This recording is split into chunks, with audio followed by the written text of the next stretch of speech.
Listen, there's something we need to talk about today. It's about layoffs. I know it's not the most pleasant topic, but we can't bury our heads in the sand and pretend it won't happen to us. The truth is, there's a degree of randomness to layoffs. Nobody is safe, not even you and me. We don't always know what conversations are happening at the highest levels of our company. For all we know, they could be planning the next wave of layoffs. That's a confidential list.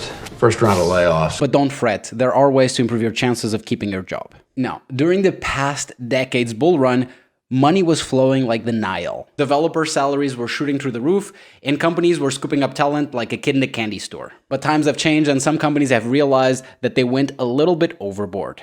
They hired for growth that just isn't materializing, so even the most valuable engineers are getting the pink slip. So my friends, let's take this seriously. There's one thing that was always a good idea to have for people who wanted to grow their careers. And the sad truth is, most developers just don't do it. And now this went from a should have for people who wanted to grow their careers to an absolute must have in most companies. And that's a brag document. So what's a brag document? It's a simple document that highlights all your accomplishments, projects, and successes. It's like your personal trophy case. I'll give you an example of one later in this video. I don't really like the term brag document because most developers don't really like to brag about their work. So they inherently feel a little bit disgusted by the idea. But think of it more as a work log. A lot of developers that I've known throughout the years have told me that they don't like to work on the visibility of their impact in the company. But here's the tough love.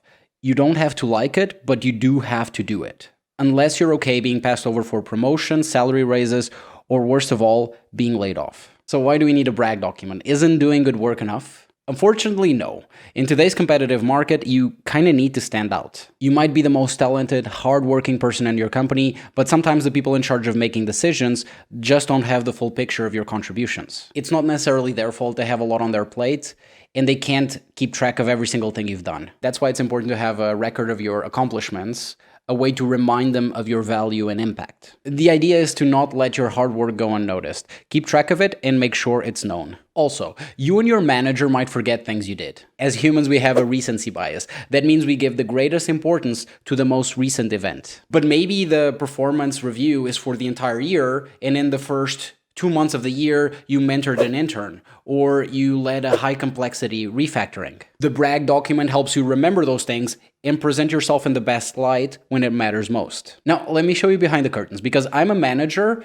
and I've been through this process. It's very common for managers to have calibration meetings where they have to justify why each person has the impact rating that they have and why they may or may not deserve a promotion. By creating a brag document and sharing them with your manager, you're giving them a complete view of your accomplishments. This helps them to defend your interests and increase the chances that you get the recognition that you deserve. Perception, unfortunately, plays a really big role in these decisions. Even if you know that you've made a significant impact, even if your manager acknowledges that, if your contributions are perceived as lower than other people, your career is going to take a hit. Okay, so we get the importance of the brag document, so how do we write one? It's pretty simple, really. You just record your key work items each week. This could include anything from code changes, code reviews, design documents, planning, postmortems, mentoring somebody. Basically, anything that took time and had an impact. How often you record these items is up to you. Personally, I like to jot down anything that happened of importance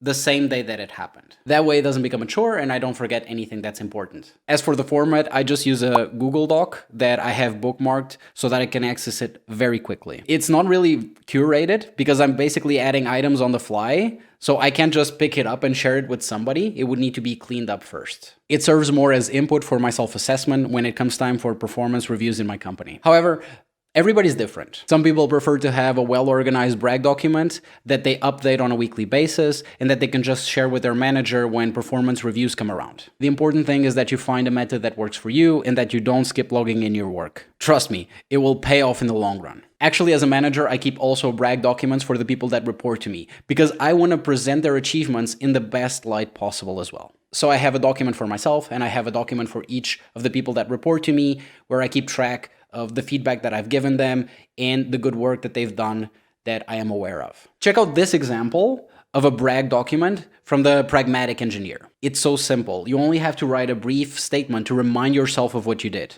If you have links or screenshots, don't forget to add them. It adds to credibility and it can help you if you need to remember some details of the impact this work had. Also, if someone gives you good feedback, write it down. Don't overthink this, just keep it straightforward and easy to update. Look, I gotta level with you. Despite all the good work you might do and all your preparations, sometimes being laid off is simply out of our hands. It's not a fair reflection of your abilities, and there's a degree of randomness to who gets cut in a mass layoff. Truth is, the folks at the top that make these decisions are very often too far removed from day-to-day operations to make the most fair judgments. And worst of all, they're really not optimizing for what's best for the individual, but what they think is best for the company. Take, for example, GitHub's recent layoffs where they fired an entire team in India. We can only speculate as to why they chose that team, but it could be as simple as it's easier to fire people in India than it is to fire people in Europe. While you can't control layoffs at this scale, you do have a say in how visible and impactful you are in your work. The better your performance and your visibility, the better your chances that you won't get cut. All right, folks, we covered the importance of having a brag document to showcase your impact at work. But having a list of accomplishments is not enough on its own. To truly stand out, you need to find high visibility work that has a lot of impact. So be sure to check out this video next to get tips and strategies of how to find and get involved in this high visibility work. And if you found this video helpful, don't forget to hit that like button. It really helps out. Stay sharp out there, and I'll catch you in the next one.